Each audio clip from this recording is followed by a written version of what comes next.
Satgas PPKS itu sebenarnya apa sih, Ibu? Jadi Satgas PPKS itu satuan tugas yang bertujuan untuk menangani, mencegah segala macam bentuk kekerasan seksual khususnya di lingkungan kampus UMM seperti itu. Kekerasan seksual di Ya. lingkungan kampus. Welcome to Diksi, diskusi bawa inspirasi.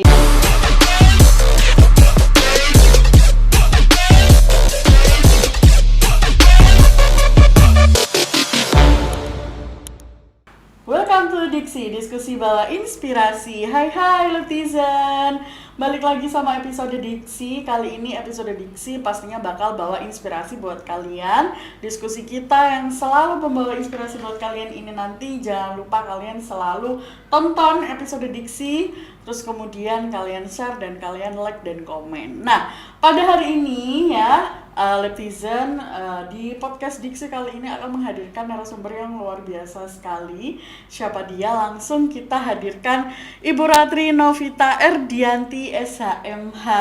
Boleh tepuk tangan.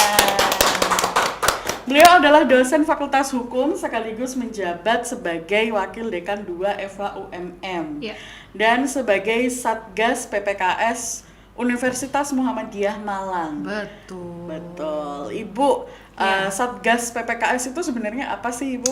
Jadi Satgas PPKS itu satuan tugas yang bertujuan untuk menangani, mencegah segala macam bentuk kekerasan seksual khususnya di lingkungan kampus UMM seperti itu. Kekerasan seksual di lingkungan kampus ini juga sering terjadi ya mungkin ya. Kalau kita nggak tahu nih sebenarnya apakah ada kekerasan seksual di lingkungan kampus itu sendiri, tapi di sini sudah ada Satgas PPKS di UMM. Nah, apakah itu juga menjadi latar belakang dibentuknya Satgas PPKS, Ibu?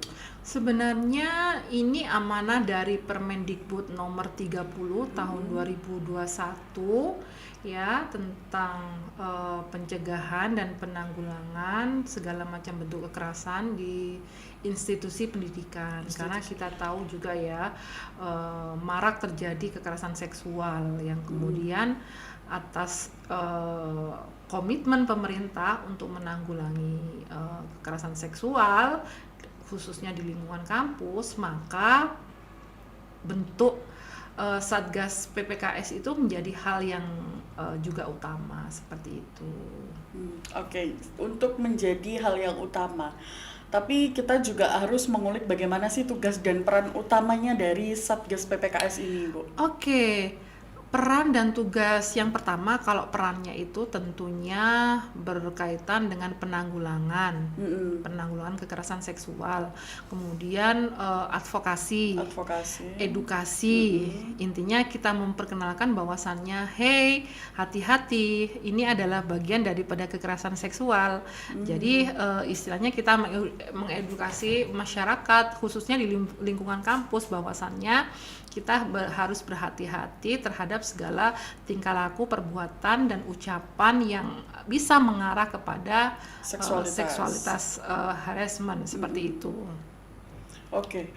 Kalau ngomongin tentang pada saat menjalankan tugas Satgas PPKS ini saat menjalankan tugas, terus pastikan ini kan ada proses dalam pembentukan satgasnya. Nah, itu gimana sih prosesnya? Jadi sebenarnya sebelum satgas dibentuk, kita ada beberapa dari elemen ya, dari dosen, kemudian tendik itu membentuk pedoman tentang panduan penanganan kekerasan seksual di tingkat universitas. Nah, sebagai langkah selanjutnya maka sudah ada panduan, harus dong ada istilahnya satuan tugas yang istilahnya melaksanakan dari pedoman panduan yang sudah kita buat seperti itu.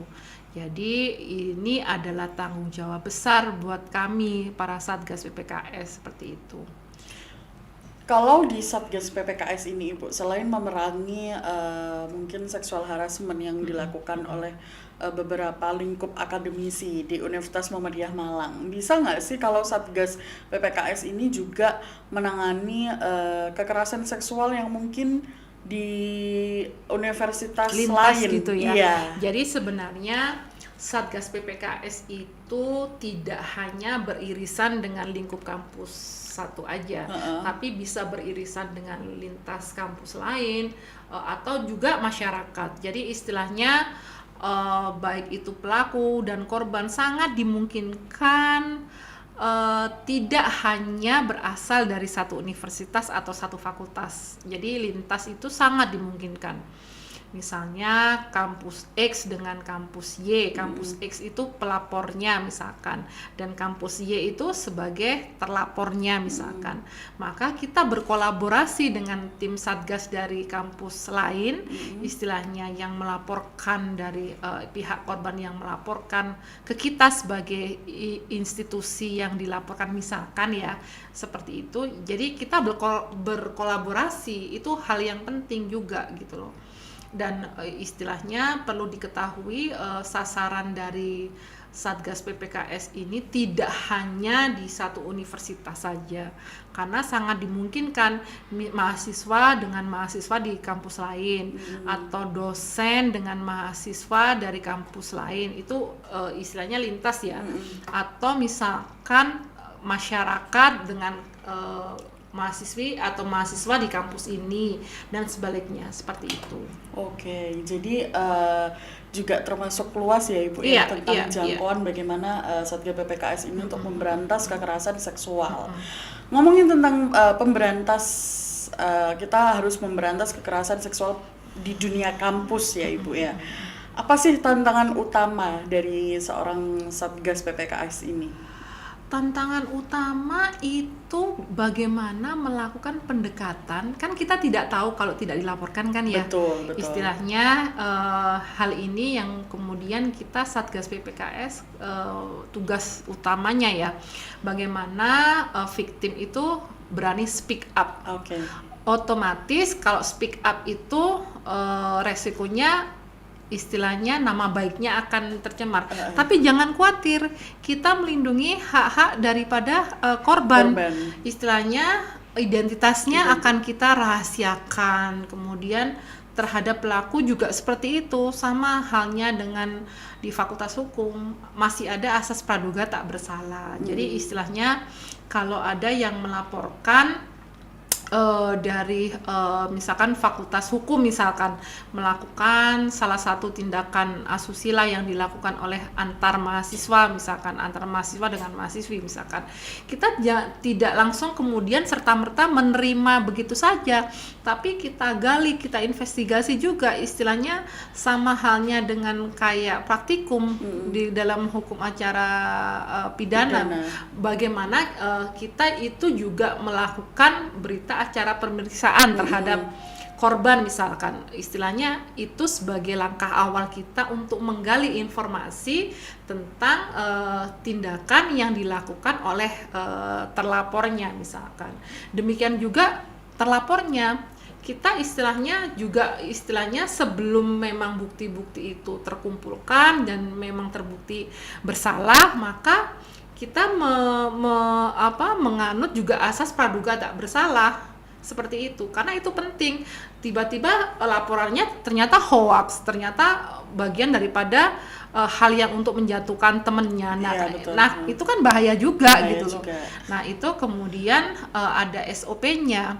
Makanya kemudian mahasiswa atau mahasiswi yang memang merasa pernah mengalami sexual harassment, baik itu secara fisik ataupun non fisik ataupun verbal dan sebagainya, itu jangan ragu-ragu untuk melaporkan. Khusus untuk mahasiswa UMM ada istilahnya info KHS yang kemudian bisa ada salah satu fiturnya itu yang bisa kita mengajukan secara mandiri layanan secara mandiri di info KHS itu, seperti itu.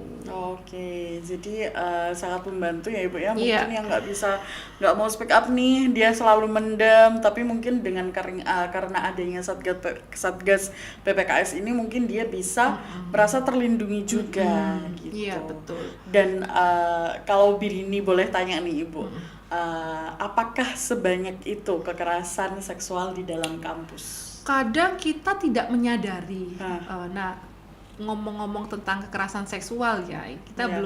belum membicarakan bentuk-bentuknya. Heeh.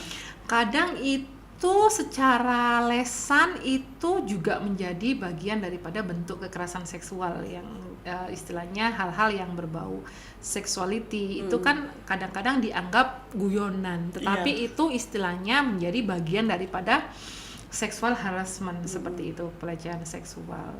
Dan istilahnya kita juga merujuk pada undang-undang tindak pidana kekerasan seksual yang mana juga mengatur bentuk-bentuk kekerasan seksual. Intinya salah satu komitmen pemerintah itu melindungi hak-hak daripada mahasiswa atau masyarakat atau mahasiswi untuk merasa aman, nyaman di lingkungan kampus. Itu yang penting. Makanya kemudian UMM berinisiatif untuk membuat Satgas itu tujuannya itu adalah perlindungan terhadap masyarakat kampus, intinya seperti itu. Oke. Untuk melindungi masyarakat yang ada di kampus atau sivitas akademika, bukan hanya tentang mahasiswa atau mahasiswa saja yang bisa melakukan kekerasan seksual atau pelecehan seksual, tapi mungkin juga dari dosen atau dari tenaga pendidik yang lain. Yang satu lingkupnya dengan sivitas kampus ini, bagaimana caranya Satgas PPKS ini itu mengedukasi kepada setiap sivitas akademika di setiap kampus seperti itu? Karena kita dibentuknya juga masih baru. Oke. Nah, salah satu tugas kita adalah kita memberitahukan keberadaan kita terhadap sivitas akademika di UMM ini. Salah satunya kemarin dari salah satu program bidang 3 itu diperkenalkan di Pesmaba. Sebagai langkah awal untuk memperkenalkan dari tim Satgas PPKS. Jadi istilahnya masyarakat atau mahasiswa atau sivitas akademika juga harus tahu nih, jangan sampai tidak tahu. Tidak hanya di UMM saja, di kampus-kampus lain juga bagian daripada realisasi dari Permendikbud nomor 30 tahun 2021 itu harus ada Satgas PPKS untuk pencegahan dan penanganan kekerasan seksual seperti itu. Oke, jadi karena masih baru masih dibentuk, bulan Juni, berarti sekitar 3-4 bulan jalan. Oke, karena mungkin masih baru, tapi dari hal ini kita bisa membantu orang-orang buat bisa speak up tentang kekerasan seksual. Iya. Jadi itu hal yang istilahnya tantangan bagi kami, bagaimana kemudian hal yang menjadi PR juga itu korban itu kan pasti trauma, apalagi yang sifatnya sudah fisik atau psikologi yang terkena imbasnya daripada sexual harassment itu kita dampingi, kita bekerja sama dengan BK, saling berkoordinasi, saling melengkapi. Kalau misalkan ada trauma yang dialami oleh korban itu juga kita sarankan untuk pendampingan atau rehabilitasi psikologis terhadap korban. Karena kalau rehabilitasi medis itu kan mungkin lebih mudah ya terobati, tapi rehabilitasi mental itu hal yang mungkin tidak gampang juga mengembalikan trauma yang atau hal-hal yang tidak menyenangkan untuk diingat-ingat itu kan juga susah gitu. Susah, iya betul. Mbak, seperti itu. Oke. Semakin menarik juga perbincangannya nih Ibu. Ngomongin tentang kekerasan seksual lagi di lingkungan kampus, gimana sih caranya mungkin dari Laptizen yang ada di rumah nanti kalau misalnya ada yang mengalami seperti itu, bagaimana kita harus lapor? Ya, jadi SOP-nya, standar operasional penanganannya biasanya kalau misalkan dia mahasiswa, kita sudah ada info KHS. Kalau misalkan dari luar mahasiswa tapi pelakunya adalah mahasiswa, kita ada hotline, call centernya khusus untuk untuk Satgas PPKS, dan di situ kita juga punya IG-nya, Instagram-nya untuk Satgas PPKS UMM. Jadi istilahnya di DM aja, istilahnya kita ada sekitar 13 sampai 14 personil dari dosen, tendik, kemudian mahasiswi juga kita ajak untuk bekerja sama untuk memerangi kekerasan seksual di lingkungan kampus seperti itu. Instagramnya apa Ibu? Search aja Satgas PPKS UMM. Satgas PPKS UMM. Nah, netizen bisa tuh langsung di follow IG-nya. Jadi kalau misalnya ada apa-apa langsung bisa ditangani. Ya, Karena ada memang hotline-nya juga, ada insya Allah ada website-nya juga yang khusus untuk Satgas PPKS. Ya, karena memang kekerasan seksual di dalam kampus ini menurut saya itu banyak yang tersembunyi, Bu. Jadi kayak dia nggak mau lapor, terus kemudian juga susah mau lapor, nanti takutnya apalagi kalau misalnya berkenaan dengan mahasiswa dengan pembimbing dan lain sebagainya seperti itu. Yang perlu diketahui kalau seksual harassment itu ada korban, ada pelaku. Oke. Itu. Jadi cirinya dari istilahnya seksual harassment, kekerasan seksual itu harus ada korban dan pelaku. Tapi kalau kemudian istilahnya bagaimana dengan suka sama suka, Bu? Nah, itu istilahnya hal yang diatur dalam buku disiplin di bidang 3 itu istilahnya dua-duanya adalah pelaku dan istilahnya ada konsekuensinya. Itu yang perlu kita tegaskan ya. Kalau misalkan dari suka sama suka menjadi korban itu bisa saja, bisa. Kalau misalkan awalnya suka sama suka kemudian ketahuan, dua-duanya bisa dilakukan tindakan oleh kampus. Tapi kalau kemudian istilahnya satunya tidak menyukainya, satunya istilahnya memaksa, itu adalah yang disebut korban dan pelaku. Itu juga hal yang menjadi istilahnya hal yang kemudian harus kita tindak seperti itu. Kemudian kalau misalnya ada korban yang melaporkan, terus bagaimana caranya mendapatkan perlindungan dari Satgas PPKS ini? Oke. Kita lihat dulu berat ringannya dari kasusnya. Okay. Kalau kemudian kasusnya ringan, kita istilahnya ringan itu bukan kita menyepelekan ya, tapi istilahnya cuman catcalling misalkan. Catcalling itu kan hanya ucapan yang kemudian istilahnya kadang orang menganggap guyon misalkan, istilahnya seperti itu. Maka tetap kita tindak, tapi kemudian kita investigasi berita acara, kita buat berita acara, kemudian kita istilahnya usulkan, rekomendasikan ke bidang 3 karena kita di bidang 3 ya, di bawah bidang 3 ya, bidang kemahasiswaan ya, alumni dan kemahasiswaan, kemudian merekomendasikan untuk dilakukan suatu tindakan terhadap pelapornya, terhadap pelakunya seperti itu. Seperti itu. Kalau berat, kita akan melakukan sama. Kita juga merekomendasikan untuk melakukan suatu tindakan terhadap pelakunya, tapi ditambah juga merekomendasikan untuk direhabilitasi secara psikologis terhadap korbannya. Karena itu kan kalau berat itu kan istilahnya kalau kata orang sakitnya itu tidak di sini aja tapi di sini, di yang pikiran. kemudian menjadi mengganggu mental health kita. Betul. Seperti itu. Mungkin juga dari korban pelecehan seksual ini juga dia akan kehilangan percaya diri. Iya, insecure, kemudian takut, betul. kemudian tidak mau bersosialisasi, atau bahkan yang lebih menakutkan penyimpangan orientasi seksual yang dikhawatirkan bisa itu terjadi. Itu bisa terjadi kalau misalkan dia sering disakiti oleh pacarnya misalkan, kemudian secara mental dia membenci laki-laki misalkan, kemudian istilahnya traumanya sudah terganggu, psikologisnya terganggu, Akhirnya dia mencoba mencoba untuk menyukai sesama jenis. iya, jangan sampai. Oke, itu mungkin yang bisa penyeimbangan antara Iya, kepentingan iya. secara korban ataupun perlindungan terhadap korban juga. Kita lihat Mbak Arti ya, kita lihat bagaimana kasus pelecehan seksual yang diderita oleh korban, apakah itu memang kecil atau besarnya kasus, tapi bukan berarti kecil tidak ditangani. Iya. Kita berarti dari Satgas PPKS itu sendiri akan menangani Sepanjang kita ada laporan yang masuk, akan kita tangani dengan serius.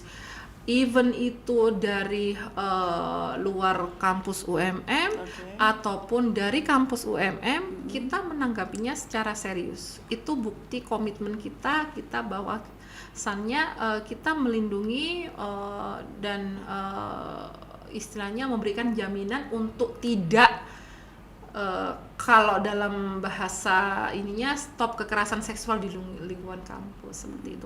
Dan hati-hati, kadang kala mahasiswi itu menjadi hal yang sasaran empuk bagi, bukan semua ya, istilahnya kadang ada dosen yang kemudian misalkan dengan bimbingan skripsi itu hal yang istilahnya rentan terjadi itu mengatasnamakan bimbingan, kemudian sampai diapa-apain itu jangan sampai ya istilahnya, tapi kita harus mawas diri, istilahnya hati-hati dengan segala perbuatan baik dosen, tendik ataupun mahasiswa sama mahasiswa itu ataupun masyarakat. Jadi masyarakat itu juga bisa menjadi terlapor ataupun pelapor gitu ya. Misalkan yang ada itu mungkin yang banyak itu bukan kasus kekerasan seksual, yang banyak itu malahan anak kos merusak kos-kosannya itu induk semangnya atau bapak ibu kosnya melaporkan ke kita, itu ada itu, tapi itu bukan bagian kita, tapi istilahnya jangkauan kita itu sangat luas seperti saya sampaikan di awal tadi, seperti itu. Jadi bukan hanya tentang seksual aja, tapi kekerasan seksual aja, tapi juga mungkin juga bisa meliputi masyarakat yang bisa jadi terlapor ataupun yang bisa jadi pelapornya sendiri. Betul. Oke, harapan dari Satgas PPKS ini untuk bisa mengubah pandangan tentang dunia yang di luar kampus tentang kekerasan seksual yang ada di kampus ini gimana Ibu harapannya? Nah, saya secara pribadi selalu berusaha, apalagi saya kebetulan juga konsentrasinya terhadap pelindungan anak dan perempuan ya. Saya berharap perempuan itu rentan sekali menjadi korban kekerasan seksual. Perempuan selalu menjadi objek yang mudah sekali menjadi korban seperti itu. Jadi istilahnya mari kita bersama-sama mencegah segala macam bentuk kekerasan seksual yang ada di lingkungan kampus khususnya di UMM. Jadi saya berharap UMM ini menjadi salah satu kampus yang bebas atau istilahnya tidak terjadi segala macam bentuk kekerasan seksual baik bagi pelaku ataupun korban. Istilahnya seperti itu. Harapan sebagai Satgas PPKS seperti itu sih. Oke. Karena pertanyaan banyak juga Ibu dari Leptizen yang ada di rumah, kita cek dulu question box. Yang udah mampir Leptizen mungkin juga akan bertanya-tanya bagaimana sih tentang Satgas PPKS ini. Oke, dari Kia Zaza, bagaimana Satgas untuk menangani kasus kekerasan seksual dengan tetap menjaga kerahasiaan dan hak-hak korban? Pertanyaan menarik, bagaimana Satgas menangani kasus kekerasan seksual dengan tetap menjaga kerahasiaan? Nah, itu salah satu kode etik ya menurut saya ya. Jadi salah satu hal yang kemudian kalau misalkan kita ada kasus itu ada beberapa orang itu yang khusus untuk menginvestigasi dengan istilahnya menjaga kerahasiaan, tapi tetap mengutamakan hak-hak korban, misalkan hak untuk didampingi, kemudian hak untuk direhabilitasi, kemudian hak untuk mendapatkan bantuan apapun istilahnya yang istilahnya melindungi dia sebagai korban kekerasan. Tapi tetap kita jaga identitasnya. Sama dengan kayak anak yang menjadi pelaku ataupun korban tindak pidana. Jadi tidak boleh istilahnya kita istilahnya misalkan saya ngobrol dengan Mbak Birini, Mbak Birini cerita ke saya ini mendapatkan kekerasan seksual. Itu saya sebagai Satgas PPKS harus bisa menjaga rahasia, dan itu istilahnya bagian daripada kode etik Satgas PPKS. Dan istilahnya kita tetap memberikan pendampingan tapi tidak koar-koar kemana-mana tentang identitas ataupun tentang kasusnya misalkan. Itu menjadi hal yang istilahnya dari awal sudah disampaikan ke kami sebelum kami menjadi Satgas PPKS itu seperti itu. Tidak melakukan kayak pengumuman harus dikoar-koarin, tapi tetap tercapainya tentang perlindungan kepada korban. Dan kepada pelaku tentunya kan, karena takutnya kita ternyata istilahnya tidak terbukti karena asas praduga tidak bersalah itu tetap menjadi hal yang kemudian harus kita lindungi ya sebagai dari orang hukum kan seperti itu. Oke, ada pertanyaan kedua dari Aprilia FB. Apakah ada kendala budaya atau birokrasi yang memperlambat atau menghambat kinerja dari Satgas? Nah, kalau kendala budaya itu karena istilahnya hal ini menjadi hal yang tabu, itu istilahnya orang itu juga tidak mudah bercerita. Itu istilahnya kita harus melakukan pendekatan personal approach ya, yang kemudian menggali permasalahannya, tindakan asusila yang atau hal-hal seksual yang dialami korban itu seperti apa. Itu juga istilahnya menjadi kendala kalau misalkan dia kemudian saking traumanya gitu ya, akhirnya tidak bisa berbicara, hanya bisa nangis istilahnya. Itu kan juga bukan hal yang mudah. Untuk hambatan birokrasi saya rasa tidak ada ya, istilahnya kami didukung sepenuhnya oleh universitas dengan bukti bahwasannya kami sering diikutkan pelatihan yang berkaitan dengan penanganan Satgas PPKS.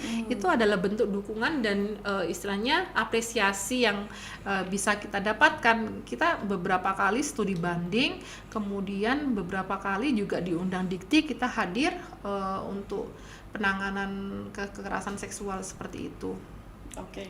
Oke, itu tadi Ibu tentang question box yang mungkin ditanyain sama netizen yang ada di rumah.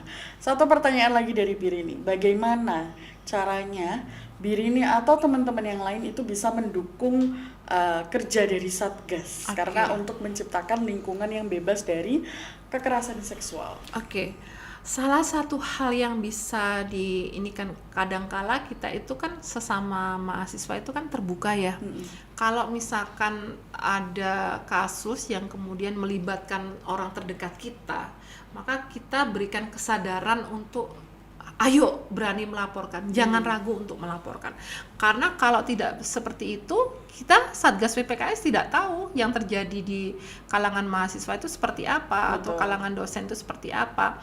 Makanya kemudian saya sangat terutama di jajaran struktural Fakultas Hukum, istilahnya jangan sampai bimbingan itu kalau malam itu dilakukan sendirian. Kalaupun itu harus dilakukan malam karena dosennya bisanya malam, harus dengan teman. Jadi jangan mau untuk bimbingan di luar kampus. Itu hal-hal yang kemudian menjadi celah untuk ketika dosen, ada oknum dosen atau siapapun itu yang punya apa istilahnya kesempatan untuk melakukan kekerasan seksual baik itu secara fisik, kata-kata atau sebagainya itu dihindari. Jadi kita istilahnya itu saran sekaligus mungkin menjadi acuan saya beberapa kali ngobrol dengan Wadek 1 Pak untuk menjaga agar istilahnya tidak terjadi seksual harassment di lingkungan kampus, mungkin ada aturan yang harus diberlakukan bahwa kalau bimbingan nggak boleh di luar kampus. Itu juga menjadi salah satu peraturan yang ada sebenarnya. Bimbingan kan harusnya di kampus. Kalaupun di kampus jangan malam hari. Kalaupun harus malam hari harus ada temennya. Itu menjaga sebenarnya untuk terhindar dari segala macam bentuk kekerasan seksual seperti itu. Itu bukan berarti itu juga berarti kalau misalnya bukan hanya bimbingan saja ya Ibu ya, berarti tentang entah itu mengumpulkan tugas atau apapun atau mungkin kita bercengkrama atau diskusi di luar pun kita juga harus untuk menjaga. Iya betul. Tuh, oke. Perbincangan ini sangat seru banget teman-teman. Jadi ngomongin tentang kekerasan seksual memang banyak macamnya. Iya, banyak macamnya. Banyak keluh kesahnya juga, dan sebagai seorang wanita kita juga harus patut untuk menjaga, untuk menghindari dan selalu bisa memperkuat iman. Sebenarnya seperti itu. Betul. Kata kuncinya gitu. Oke, Ibu terima kasih banyak karena sudah mau Mbak berbagi, April. Berdiskusi yang selalu bawa inspirasi di podcast Jangan kami. lupa Apa follow itu? Instagramnya Satgas PPKS. Betul. Jangan lupa ya netizen buat follow. Kalau ada Instagramnya. kasus segera laporkan. Segera seperti lapor. itu. Oke. Kalau misalnya aku nggak mau deh ngomongin di Instagram, langsung ketemu aja sama Bu Ratri. Langsung ketemu sama Bu Ratri di Fakultas Hukum Universitas Muhammadiyah Malang.